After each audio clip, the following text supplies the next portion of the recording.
Welcome to Transition Talks, Business Exit and Retirement Strategies with Josh Ackerman. Get ready to be immersed in real-life experiences and strategies of business owners who have transitioned their enterprises, whether by selling or handing over the reins to the next generation. Through candid conversations and expert insights, Josh aims to provide practical tips and proven techniques to tackle the complexities of succession planning. Let's embark on your next chapter together. Hello, and welcome to the podcast Transition Talks with Josh Ackerman. Josh, good to be with you again. How are you? Bill, I'm doing great. How you doing? I'm doing well. I'm intrigued about what you have on the table for discussion today. Why don't you give us a brief summary and let's dive right into it. Sure. So we are going to look at 3 of 8 drivers of business value. And the idea is to look at your business through the eyes of someone who may want to buy that business. And what are some things that if you start thinking about this now, ahead of taking your business to market, we could increase the value of that sale. Yeah, and this fits within the context of one of the things that you have been driving home since you started this podcast is you can't just wake up one day and decide you're going to sell your business tomorrow. You certainly can, and the market will price your business accordingly. Ooh. Right? And the first one we're going to talk about, I think, will illustrate that. You could say, here's the business as is, no warranties, no rights, no returns, no takebacks. Here's what, buy the business. Yeah. And someone may offer you money, and it may even be folding money, but it may be 25 cents from the floor of the car. Oh, so the idea would be, what can we do that would increase the value? And the way this was explained to me was businesses are sold on a multiple. Right. So the earnings before taxes times a number. Yes. And so we could talk about increasing the earnings, or we could talk about improving the efficiency and the effectiveness of the business. Okay. And in doing so, what we're trying to do is not change the income number. We want to change the multiple. All right. So instead of selling the business for 2 times income, we want to sell the business for 3 times income. I like which, that. Even though I didn't do great in algebra, I'm pretty sure that leads to a higher number in your pocket. Yeah, And but that's this isn't exactly calculus, okay? Exactly. Which is why I'm doing it. Yeah. Exactly. So what's the first thing that an owner should look at or be aware of? So the first thing we want to look at is financial performance. And the way to think about that is the business is, in fact, in business to make money. No one wants to buy an asset that doesn't generate profit.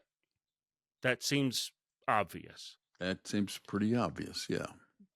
But one of the issues is your business may be perfectly acceptable to you, and it's got a couple of big banner years of revenue and a couple of years where revenue really didn't do very much at all. Mm-hmm. And because the business is sort of your baby and the business bank accounts are your bank accounts, you've managed to scrape through. Even if the business has earned, let's just pick a number. Let's say the business has earned $10 million. Okay. But it was $2 million one year, $3 million, 100,000, right? We've got a real spiky return. That isn't as desirable a purchase as the business that had a steadier stream of income. So you need you need consistency. You want to see consistency, and Okay. you want to see that you can show the buyer or the potential buyers, this is how much money the business generates. And when you, dear buyer, give me some of your hard-earned cash in exchange for the keys to the building, Mm-hmm. you will get X, whatever X is. Okay. And that's a reliable stream of income. What's the best way to do that, Josh? Because I mean, I'm sitting here thinking, should owners be cognizant and aware of like routine business things like annual audits and things like that, creating a financial picture that people can look at? I don't know. You tell me. Well, so it would be create the financial picture, understand where the money comes from, and we'll get into some of the other drivers that we're going to talk about are going to influence this one. Okay. They're all connected. All right. One of the biggest pieces of this is, and this comes to me from some of my friends in the business of buying and selling companies, and they have said, do the books now.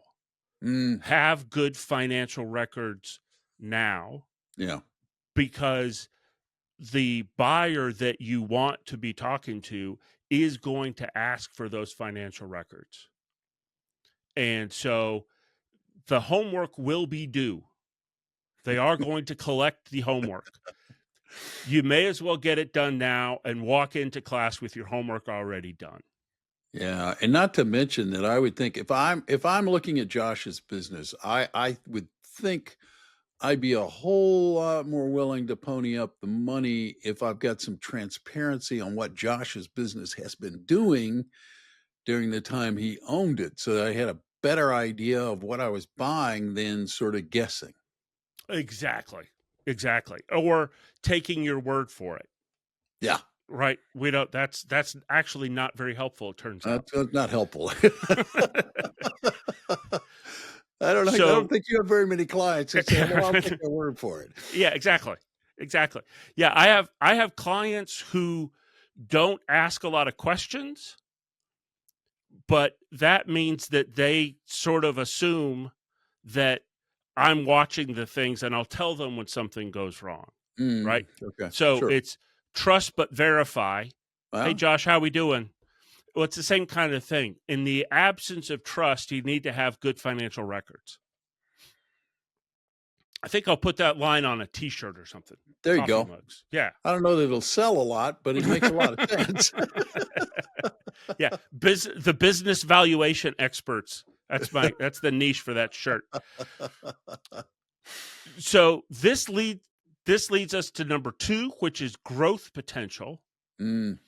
And a great way to kind of frame this is owning a business is like a marathon, right? You got to run the 26.2 miles. Right. And you, the owner, reach mile 26 and you can see the finish line. And in your mind, you are almost done running the race. What you have to remember is the moment that contracts are signed and checks are signed, you're done. You've reached the finish line of the marathon. Congratulations. The new owners of the business are at mile 0. Their marathon just started. So they want to have a business that has the potential for growth. They would like to, let's say they made a very fair deal. They paid you maybe a little more than book value of your business. They would still like to get more money back than they paid you. They'd like to make a profit. Well, yeah, 'cause just like Right? you ran your business to make a profit, they're Yep. buying your business to make a profit, right? Exactly.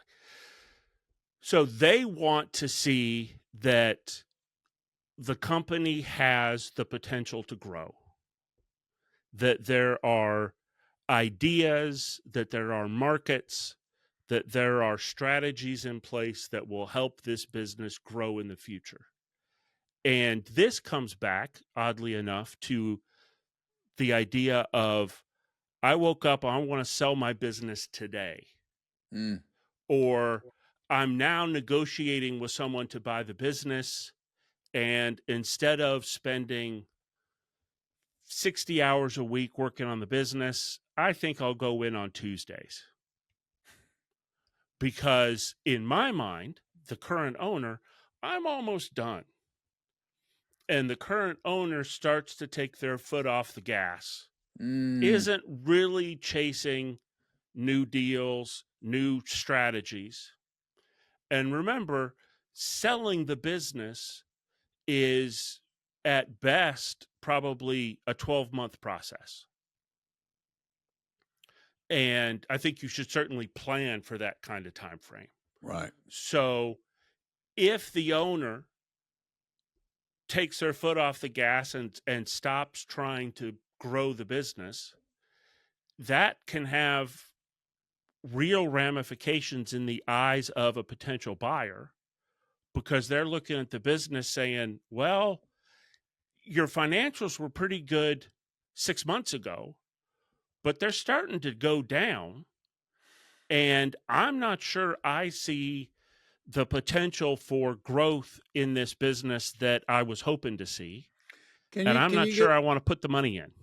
Yeah. Can you give us an example of what you mean by that? I mean, so if we had a business that did landscaping, okay, and you had half the business is in maintenance, so commercial and residential, lawn mowing, weed eating, make everything look nice. Yeah. Pick up the leaves. And the other half of the business is landscape design, deciding what trees to plant where, which flowers to put in that bed. If the people in charge of going out and getting new contracts don't go and make as many phone calls this year as they did last year because they're getting ready to sell. Yeah. Yeah. Then the number of new clients coming in maybe doesn't backfill clients who they sold the house, they sold the office complex where you used to do all the maintenance, whatever it is that caused you to lose that business. Yeah. And so if you say, we've got a 80% retention rate, so we get a client, we're going to keep them, we're going to lose 20% in a given year, but new contracts this year are trending to be about 30%. So after the dust clears, we're going to grow by about 10. That looks completely different than, well, we lost 20% of the business because that's industry average, that we're going to have an 80% retention rate. Yeah. And that's just how the business works. And I understand that. And I completely understand the mentality of, I'm almost done. Let me just take a step back here. But we have to balance that with the business isn't sold, and the numbers, even right up to the last day, the numbers still matter. And the math still matters. Now, in later episodes, we'll talk about some of the other drivers and how the owner can and should push this responsibility down off their shoulders onto the team, because we want to have, as the new buyer, I would like to buy a business that has people and processes in place that will grow the business without me personally having to go out and knock on doors and ask if I can mow your yard. I get it. Yeah. No, I get it. No, absolutely. So there is hope, and what we're we're not saying that the owner, him or herself, has to go out and make all of the calls. Right. But we do want to recognize that the buyer is buying this business to make money. They would like to make more money with the business than you did, because that means the business is more valuable. Right. And that's their goal too. Yeah. Right. Makes total sense. Now, the third one, and the last one for today's session, is called the Switzerland structure. The what? And the Switzerland. And it's called Switzerland because we want your business to be able to be neutral. We want you to be independent. And by that, we mean we don't want you to be over-reliant on any single customer, supplier, or employee. So I have a friend who has what looks to be a very successful business, and he is a subcontractor on a single contract for the federal government. And so he's got, on the one hand, a very profitable business. Mm-hmm. On the other hand, it's conceivable that Congress could pass some resolution that would change the way his contract is administered, and he's out of business tomorrow. Ouch. Yeah. Yeah.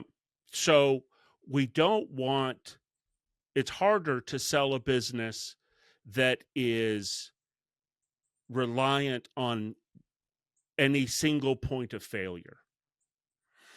Well, that makes sense. I mean, that makes sense because, I mean, anybody who does any investing, one of the things they look at is when they look at a company before they even buy their stock is how diversified is their revenue? That's like the first thing you look at, right? Yeah. Yeah. Well, how diversified is the revenue? And when I'm investing, I don't want to invest in a single company, no matter who that single company is, because it magnifies the consequences of being wrong. Yes. And so this is the exact same principle. And we're just saying, if you have a single source of supply, and I think we saw this with COVID, the supply chain is much more fragile than I think many people recognized. Right. And so you want to be careful about who your suppliers are. You want to be careful about who your customers are. Again, we don't want one business to make up more than about 15% of revenue. Okay. I was going to ask that, actually. I was going to ask that question. Yeah. Because we don't want to have, and again, this is back to the personal investing, because I think that's an image people can get their head around easily. We don't want to put all of our eggs in one basket. Of course. Right? We would like to spread that out a little bit. And then if we have one employee who can do the thing, whatever the thing is, that's another place where there's real risk. Because if that employee, and I saw this in my prior career in corporate America, if that employee literally wins the lottery and decides that they're going to spend time on the boat fishing and not come into work anymore, and they're the one who knows how to do whatever the thing is, you're in trouble.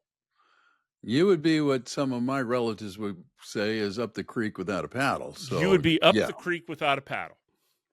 So we want to be careful of having too much reliance on any single person. And this really goes back to the same idea of we want to spread out the risk, and we want to have or develop, if we don't already have, a team inside the company that can produce results without over-reliance on any one person, Yeah. supplier, or customer. Well, it makes sense, Josh. But what if my company? What if Yep. it's my company? What if I'm the person? I'm like the Yes. guy Yep. that is, I mean, how do, and I've got a good team and everything, but what if I'm like the guy that really makes things happen, that makes that magic happen? What does an owner do in that kind of situation? So the owner, and that's driver number 8, driver Oh, number 7. I'm So not we'll trying come to back jump to it, but ahead. it's We're okay. teasing forward. Yeah, Subscribe, people, to stay that's right. watch No, with driver we'll talk number 8. about it quickly because it's a great question. And certainly a lot of businesses are run out of the owner's breast pocket back in the old days when you carried note cards or business cards in your pocket. Sure. So it's run off the smartphone or a laptop in the front seat of the truck, wherever. And that's where we want to start looking at what is called enterprise value. We want to get the knowledge and the relationships, and that's the key part. We want to get the knowledge and the relationships out of the owner's head and off the owner's phone and into the company's head and the company's phone. One of the questions that the investment bankers ask is, if your number one supplier comes to town, who takes them to dinner? If your number one customer comes to town, who plays golf with them? And if the answer to 3 or 4 of those questions is the owner, you have a problem. And the problem is that you, as you said, Bill, you're the guy. Yeah. And when you leave, everything leaves with you. Well, if that happens, the business really doesn't have any value without you. And it isn't very marketable. Now, if you, the owner, have a successor, I mean, depending on the size of the business, it may be one person. It would be better if there were a director of purchasing who worked with the supplier, a sales manager who worked with the client, and you, the owner, could go along. You could play golf with any one of those people. You could go to dinner with them, but you're not the only one. Yeah. Well, there's more to come on that one, folks. There is. For those of you listening, there's more to come. So, I'm just going to do this now. Hit the subscribe button and follow. that way you'll be sure to get point number 8 in greater detail. Exactly. So where do we go from here? I mean,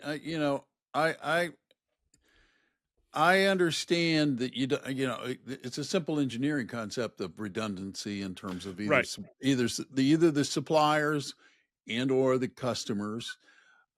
We've covered 3 of the drivers today. I mean, maybe it would be helpful sort of here to summarize or just kind of bring together this episode before we call it an end.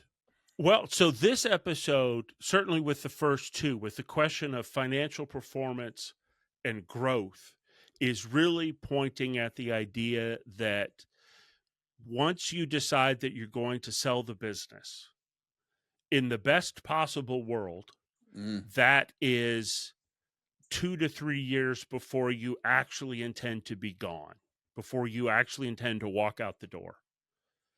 And there are things that need to be done, questions that need to be asked before you're ready to leave. And if we ask those questions with some lead time to develop the team, to develop the supplier structure, whatever the issues are. Yeah. It's not as daunting as if someone says, hey, your term paper, in this case, that's my stand-in for your financial records. The term paper's due tomorrow. You started that, right? You're working on that, right? Yeah, you've been working on that all along, haven't you? We've all had that dream, right? You show up for the test and you didn't know you were in the class. Yeah. I'm like, Yeah. whoa. Yeah, exactly. That's what we're trying to stop. And it comes back to, perhaps not surprisingly, it comes back to the same philosophy of the financial planning that we do. Ask the questions before you need to come up with the answer. Yeah.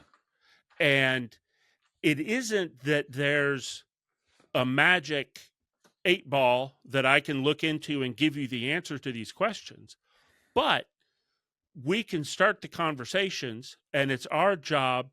My business is built on asking questions and then shutting up. First rule, stop talking, which is part of why this is difficult. So the idea would be start early and ask questions. And my job is to help you make sure you haven't missed any questions that you should have been asking. All right. Well, there's more to come on this, folks. And if you're listening to this and you don't know Josh and you're intrigued, you can always reach out to him. And Josh, what's the best way for folks to reach out to you? Best way is probably email Josh at Context Financial, CONTEXT financial.com. Very good. And all jokes aside, if you are listening to this podcast and are not a subscriber, hit the follow button. It's easy. Because then when Josh drops new episodes of the podcast, you're notified. You can give it a listen and, you'll be around for point number 8. There we go. And the driver's lessons. There we go. And it would be good to have you along for the ride. And I would ask, by the way, if you like this podcast, tell people about it. Word of mouth promotion is invaluable, and we would appreciate it. So until next time, I'm Bill Tucker on behalf of Josh and everybody at Context Financial. Thank you so much for taking the time to listen today.